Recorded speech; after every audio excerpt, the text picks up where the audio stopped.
Now to Washington, where there's another shakeup at the White House. Yeah, Defense Secretary General Jim Mattis handing in his resignation letter today, saying President Trump has a right to have a Secretary of Defense whose views are, quote, better aligned with his. ABC's Maggie Rulli sorts it all out. General James Mattis stepping down as Secretary of Defense, handing in his letter of resignation to President Trump late Thursday afternoon. Over the past few months, the two have publicly parted ways on policy and even personally. Most recently, Mattis disagreed with the president's decision to pull troops out of Syria. They're all coming back, and they're coming back now. We won, and that's the way we want it, and that's the way they want it. Even some of the president's closest allies call that move a disaster and reject his claim that ISIS has been defeated. To say they're defeated is an overstatement and is fake news. It is not true.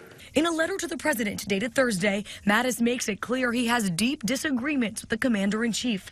We cannot protect our interests without maintaining strong alliances and showing respect to those allies. Adding, we must be resolute and unambiguous in our approach to those countries whose strategic interests are increasingly in tension with ours.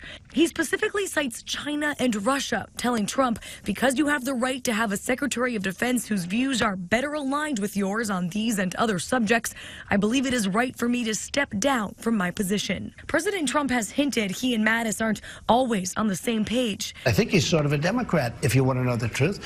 But General Mattis is a good guy.